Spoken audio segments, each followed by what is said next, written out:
I'll be reading 1 Corinthians 1:10.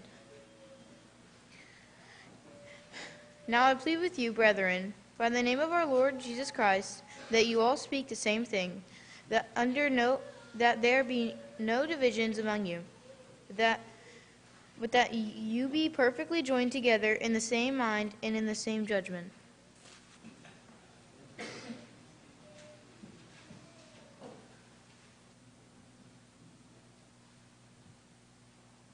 This is so I can go a long time.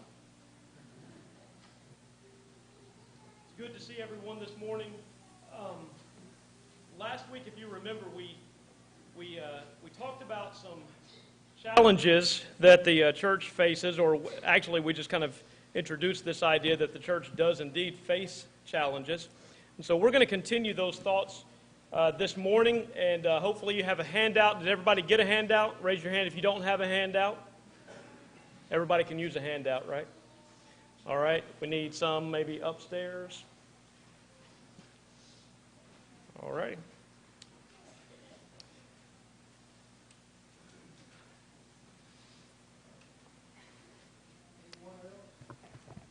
Just upstairs, is that all we got? All right.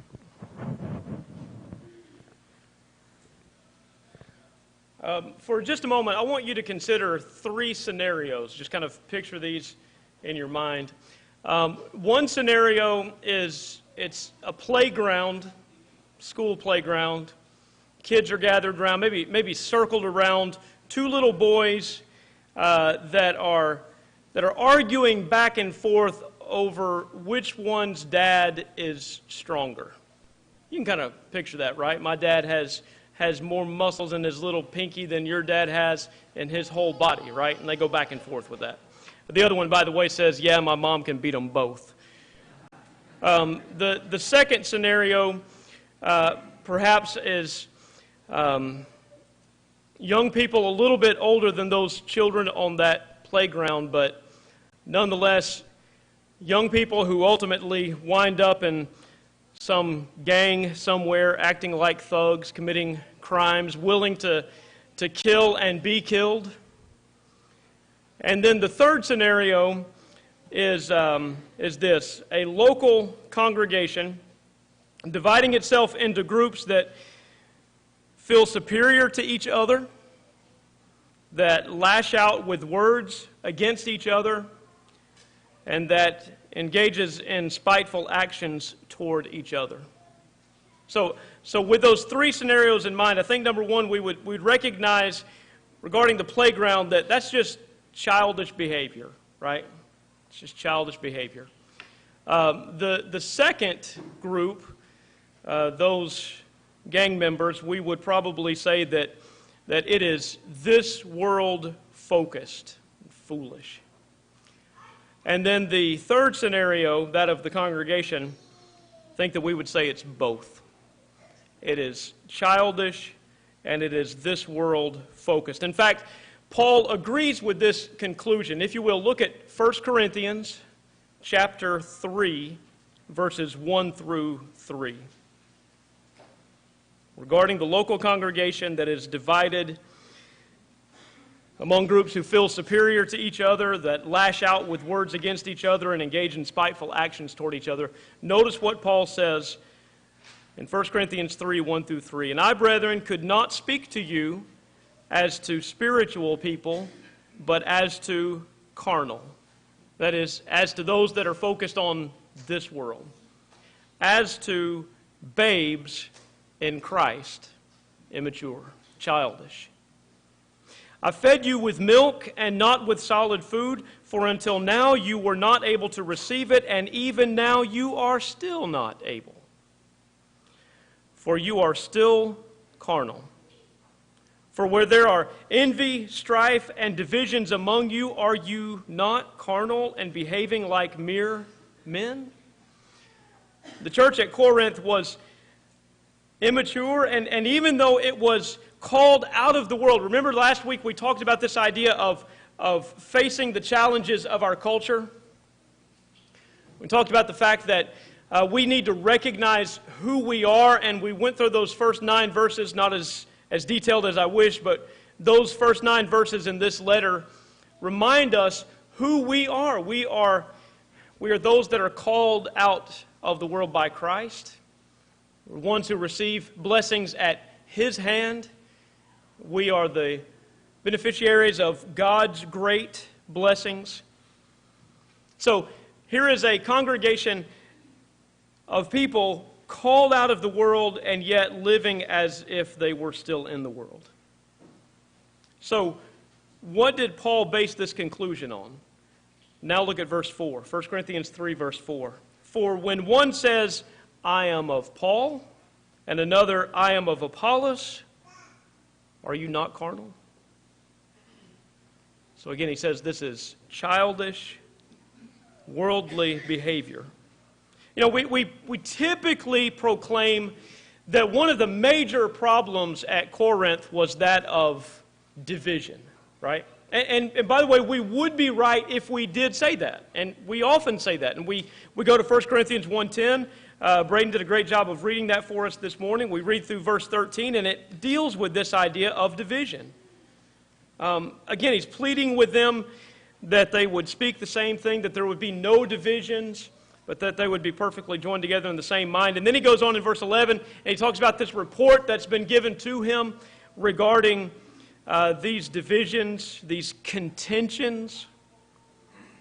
And he repeats this similar language that we just saw in chapter 3. I am of Paul, I am of Apollos, I am of Cephas, I am of Christ. And then he asks the question, is Christ divided? So again, we would be right to say that one of the major problems at Corinth had to do with divisions. And by the way, 1 Corinthians 1:10 is not talking about modern denominationalism. There's an application there. But let's not fool ourselves into thinking that this is talking about somebody else. This is talking about the Lord's church. And it's talking about the Lord's church in a local congregation, not the church universal. Again, not the outside denominational world, but a local congregation of the Lord's people. Let's not forget that. But while division was a major challenge, there was something else going on at Corinth. There was something just under the surface that was really causing this problem. So this morning, I want you to have this idea in mind, figuring out what's really going on. We're going to talk about what was really going on. I mean, ultimately, that's what we're talking about. But what I want you to notice here is this subtle lesson that we need to learn, and it's that of asking questions. Recognizing a problem if there is one, and then asking the question, why does the problem exist? Because what Paul does in chapter 1, verse 10, he notes that the problem exists.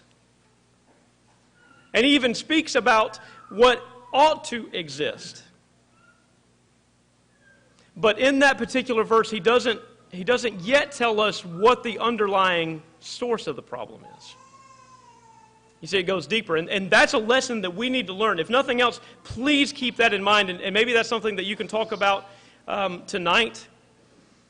The underlying reasons for the things that we do or the scenarios that we find ourselves in, whether it's individually as Christians or collectively as a congregation. And again, let me emphasize that 1 Corinthians is written to a congregation.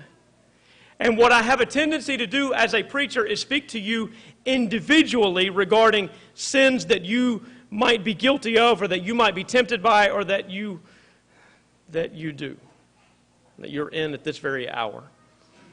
And that's all fine. Not that you're in the sin, but that I'm speaking to you individually. But what Paul is doing in this letter, he's talking to the church as a whole. And so we need to think in those terms as well. So when we at Margaret Street come to the realization that there is a problem, number one, we need to recognize that it exists. And number two, we need to find out the source of the problem so as to not just put a mere Band-Aid on what's manifesting itself. We need to get to the heart of what's really going on. And that's what Paul does. That's what Paul does from from about verse 14 on through the rest of chapter 4. Paul is laying out and dealing with, diagnosing what the problem is. Imagine for a minute that tomorrow morning you wake up with a headache. No big deal, right? You've had a headache before. This is just another day. You have a headache. You'd rather not go to work, but you're going to. You know, you got bills to pay. And so what do? You go to the medicine cabinet and you take some Tylenol. And that kind of helps, and the day goes on, and the headache kind of comes back, and you take a little bit more medicine. You know you can't take too much. It's not good for you, but you still have this headache. And then a few days later, along with this headache that's just kind of persisted on and off for the last few days, you start to feel a little nauseous. So what do? You decide, well, you know, it's been a long few days. I just need to get a little bit of rest and lay down and maybe go ahead and drink down a little Pepto and just know that things will be a little bit better tomorrow. So the next few days go by and this headache kind of persists and the nausea is going on, and then your vision gets kind of strange. So you call up the optometrist. You make an appointment. And then before too long, then you're noticing something's going on with your hearing. And you get in touch with an ENT about this. And with each of those problems, you try your best to find a solution, right? I mean, those are legitimate problems, and the things that you've done are fine and good typically to deal with those problems individually, but it turns out that it's not a headache, it's not a stomach problem, it's not a vision problem, it's not a hearing problem. You have a brain tumor. You see, that's the underlying cause. And you can keep taking Tylenol, and you can get you some Visine for your eyes, and you can do all kinds of things for your stomach, but those problems, and again, they are problems, they all have a source. That's what's going on at Corinth. And listen, this is what happens with local congregations since the first century, is that we can pretty much pick out the problems that are there on the surface, but we kind of fail to dig down deep and figure out what's really going on. What I suggest to you this morning is that the problem at Corinth that Paul is going to deal with in this section is the same problem really that led those two kids on the playground to argue. And it's the same problem that causes a thug to be a thug. It's the problem of pride. Pride. Go ahead if you got your sheet out and you're ready. Let me just go ahead and give you, here are the two main points. We're going to talk about the problem and the solution. But again, before we talk about the problem and solution, let me just remind you that it's important for us as a congregation and as individual Christians. If there is a sin in our life, and sometimes we battle with certain sins, and what we end up doing is we fight and kick and claw and try to overcome by our own power and our own will and our own volition this particular sin. And the reason that it continues to nag us is because there's something else underneath. See, that's what was happening at Corinth. And that's what we need to do. We need to figure out what the real problem is, what's really going on. Well, the problem here in these 4 chapters is the problem of pride. The problem of pride. In fact, let me go ahead and just at least give you the arguments or make a short case for this. Number one, this is highlighted in the text that we've already read, chapter 3, verses 1 through 4. I mean, look again very quickly, just, I'll tell you what, since we've already read that and time is short, let's go to chapter 4, verse 6 and read it. Paul writes this: "Now these things, brethren, I have figuratively transferred to myself and Apollos for your sake, that you may learn in us not to think beyond what is written, that none of you may be puffed up on behalf of one against the other." You see, there is the problem, the surface problem, as well as what's causing it. they were pitting one party against the other party. They were lining up behind these people that they were idolizing or whatever, and they were lining up, and then they were looking down their noses at the other group. This is envy and strife and contentions, words that are found throughout this particular section. What causes that? What causes strife? Somebody said it begins with an S and it ends with an ish. Selfishness. Yes. Okay. What is that? That's pride. I want things my way, right? Did you know that Burger King no longer even has that little motto thing? Because too many people were demanding it their way, in fact. They had to stop doing that. But we go through life like that, right? We want things our way. That's pride. And it causes strife because we come in contact on a daily basis with other people that want it their way. If you want it your way and I want it my way, there's going to be division. But why am I wanting it my way? Why aren't you wanting it your way? Because of pride. That's what this is. So this is the problem at Corinth. It's the problem that we deal with on a constant basis. And it ought not surprise us. Remember that this is the sin into which the devil fell, right? Or by which the devil fell. Pride. It's pride. Okay. Let's go ahead and look at some of these solutions that Paul offers. So going back to 1:10, really that's not necessarily the solution. That really should be the result, right? Once we understand what the underlying disease is, rather than just putting Band-Aids on places where it pops up, it manifests itself in contentions and strifes and arguments and quarrelings, and that's what it looks like. That's what pride looks like in a congregation. Rather than just putting Band-Aids on those things and, patting each other on the head and say, let's just get along, okay? We have to take care of the pride problem. And when we take care of the pride problem, chapter 1, verse 10 is able to be done. We are then no longer striving against one another, pitting one another against each other. We're now on the same page. We're speaking the same thing. And it's not based on what I want or what you want, but rather what the Lord wants.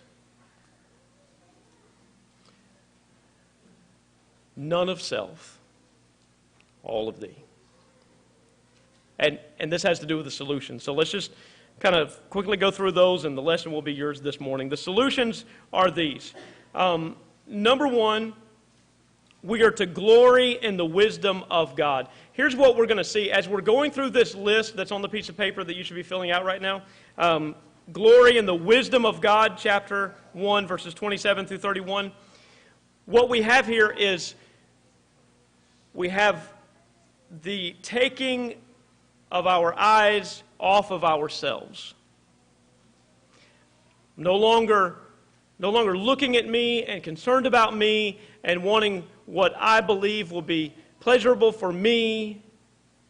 And at the same time, I'm not necessarily even doing that for you or for other human beings. It is eyes off of this world and on to heavenly things. So number one, we need to glory in the wisdom of God. Let's look at chapter 1, verses 27 through 31. But God has chosen the foolish things of the world to put to shame the wise, and God has chosen the weak things of the world to put to shame the things which are mighty. What's going on here? Paul is talking about the counterintuitive nature of God. You see, when we come up with plans and schemes, we have a way of doing things, right? This is what makes sense. But when God does them, it makes no sense, and He's successful at it. This should not work out, but it does. Therefore, we can glory. We can stand in awe of the wisdom of God. Keep reading. And the base things of the world and the things which are despised, God has chosen. Again, if we're putting together a softball team, and I know that we've had one or two of those, we're going to find the best players possible, right? You know what God's team looks like? As I've said before, again and again and again, a bunch of misfits. Anyway, and they win.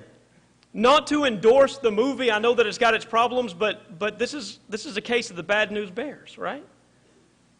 There's no way that this team can pull this off. What does it do? Let's see what it says.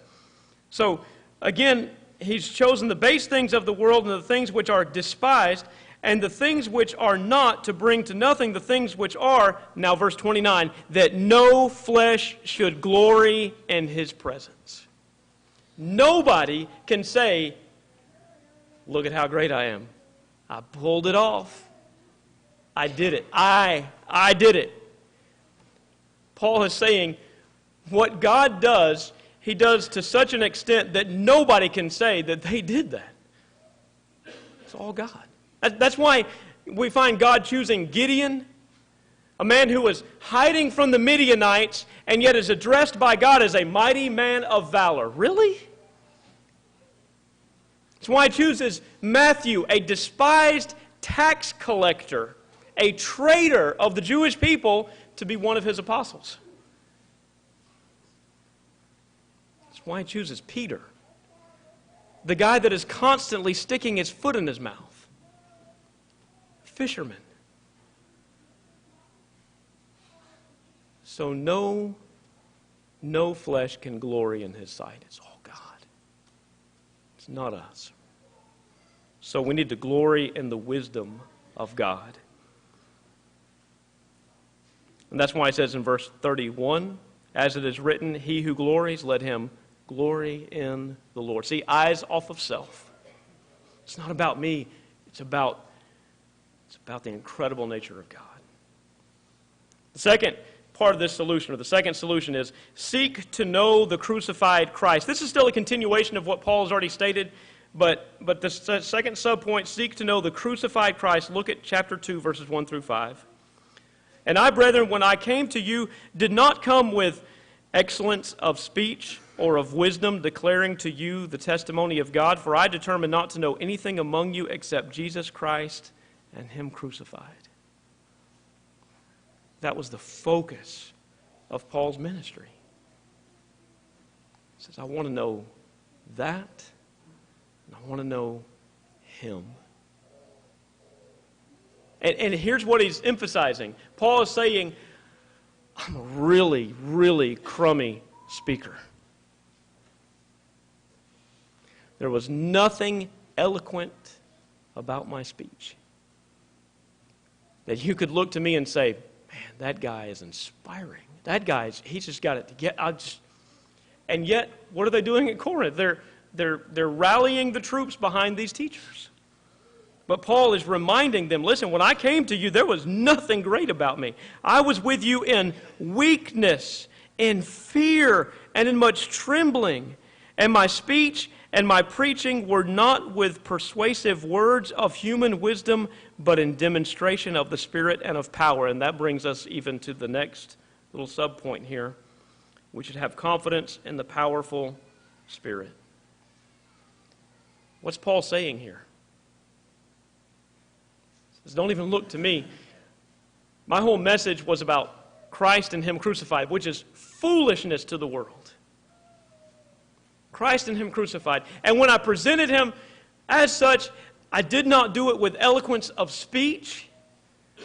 There was no glorying in me, but I did it by power. That is, there were miraculous things that took place to confirm the message so that the attention is not on me, but on God who enabled that to happen.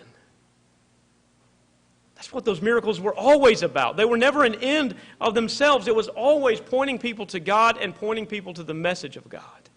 Paul says, remember, when I was with you, that's what happened. And we need to properly view teachers of truth, finally. We need to properly view teachers of truth. Chapter 3, 1 all the way through chapter 4, verse 13. Let me just give you a couple of examples regarding this, and then we'll wrap it up. Number one, Paul says, just skipping down to verse 5, Paul says, listen, you need to view us like we're farmers. You need to view us like we're farmers. Now, I know that we typically use this section when it comes to the topic of evangelism, and Paul is dealing with evangelism, but notice really what he's doing here. Paul said, our teaching and our preaching, our presence among you and our work with you was like this. It's like we went out into a field of dirt, all right? And we dug a hole in the dirt. And we took a seed. By the way, we didn't even create the seed. We took the seed and we put it in the hole that was made in the dirt, in the field of dirt, right?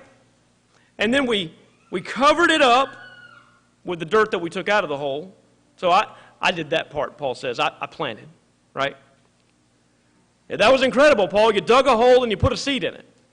Yep, that's what Paul's saying. That's all I did.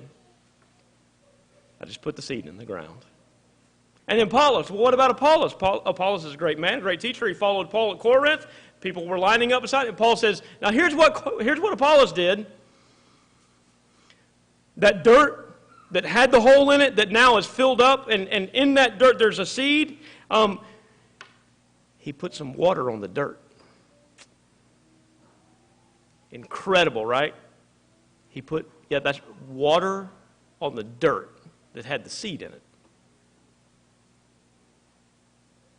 That's all he did. But God gave the increase. What is he doing? Eyes off of us onto God. We're just farmers. We're just putting seed in the ground and watering it. We have no ability to germinate that seed. We have no ability to make anything grow. We have no ability to give it life. God did that. God did that to you. We're just farmers. Glory goes to God. Then he moves on and he talks about being, we might say laborers or workers, construction workers. Jesus Christ laid the foundation. Had we built this building, which you are, it would have crumbled to the ground. He's the foundation. What is that? Eyes off of us, eyes onto him. He's the foundation. We're just workers. We're just day laborers. That's all we are. And then he moves on into chapter 4, and he describes himself and Apollos and obviously anybody else as stewards. What is that? Somebody that's entrusted with the possessions of somebody else. Paul says, we've got nothing. We've got nothing. Anything that we have because God has entrusted it to us. We're just servants. We're just servants. That's it. Don't glory in us. Glory in the one that owns the riches. Glory in him. And then finally, as you continue reading that chapter, he says, view us as despised ones. As despised ones. We're hated, persecuted, we're weak and reviled, we're poor, there's nothing in us. Eyes off of us, onto Christ. Listen, what you have here is a solution to the pride problem. In whatever form we might face it, that's it. I mean, generally speaking, the thing that all of these have in common is eyes off of self onto God. Eyes off of self onto the Son of God. Eyes off of self.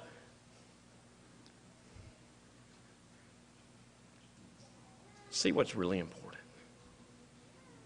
Don't act like a bunch of immature children fighting over whose team you're on. It's ridiculous. We've got more important things to do. Now, that was Corinth. What about Margaret Street? I hope that tonight you'll engage in some conversations that deal with that. Where might pride arise in this congregation? Where might we see it, and in what form is it going to come? Is it going to look like divisions? Is it going to look like strife? What's it going to look like? Not only what will it look like, what does it look like right now? See, pride is the problem a lot of times.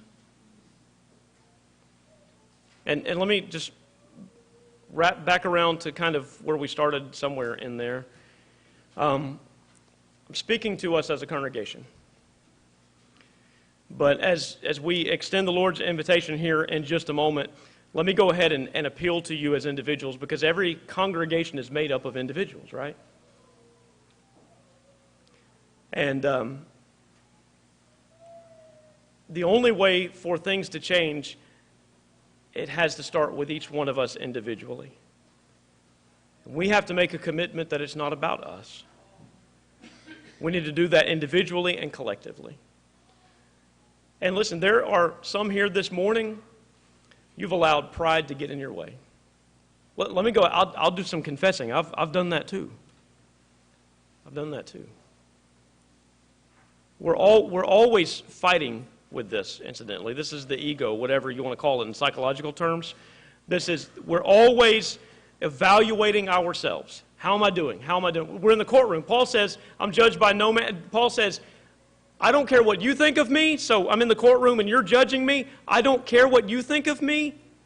And then Paul says, I don't even care what I think of me. He does. Read it. He says, I don't even care what I think of me. Just because my conscience is clear does not mean that I'm actually cleared. All that matters is God. His evaluation. So anything else is involving ourselves in childish, immature, worldly games that can cost us our soul. Stop playing around.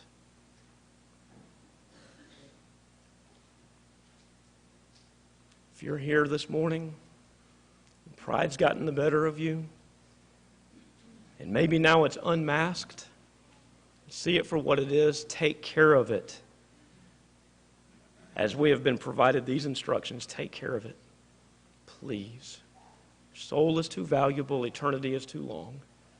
Put it off. If we can be of assistance to you in obedience to the gospel, being restored, let us know. Come forward as we stand and sing.